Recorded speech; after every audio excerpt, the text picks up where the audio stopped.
wrong. He wants us to remain in NATO, but he also wants NATO countries to actually carry their share of the defense burden. Under Kamala Harris's leadership, we've actually seen how weak NATO is as a full-scale military alliance. It's effectively the United Kingdom, a couple of other nations, and the United States. NATO's problem is particularly Germany has to spend more on security, has to spend more on defense. We can't be the policeman of the world. We want NATO to be an alliance, not just a dependent of the United States. NATO has been unified in defending Ukraine. Just to be very clear, though, you would stay in NATO. Just a yes? We would stay in NATO, Kristen, okay. But this is important. You're right. NATO has done, some of the countries have done a lot, but actually some of the countries relative to GDP have done very little in Ukraine, and that's important. And this, again, we're talking to the American people, of course, and I think a very significant difference between Kamala Harris and Donald Trump is Kamala Harris would like to use our tax dollars and our troops to subsidize Europeans not taking care of their own security. Donald Trump wants Europe to step up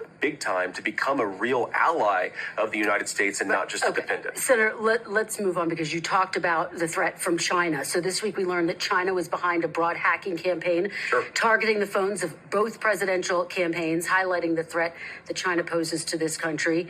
And yet Donald Trump recently called his domestic political opponents, quote, the enemy from within, and said they are more dangerous than Russia and China.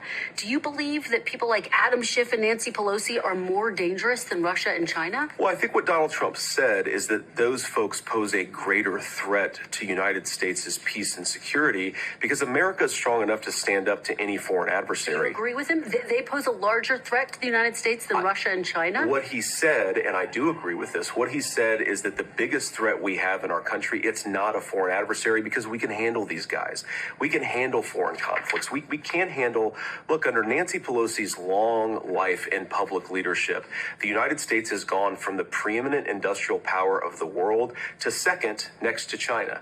That fundamentally belongs on Nancy Pelosi's shoulders. And if we're going to have a more prosperous country, we've got to recognize our own leadership is why we lost our industrial base to China. Our own leadership is failing to lead this country into peace and prosperity. And of course, Kamala Harris, look, when I look at the biggest threats to America, Kristen, I think the fact that people can't afford groceries, the fact that we can't meet our recruitment goals in the military, the fact that Americans have a wide open southern border, that's a way bigger threat than any foreign threat. And yes, it's caused by broken leadership. And yet, Senator, as you know,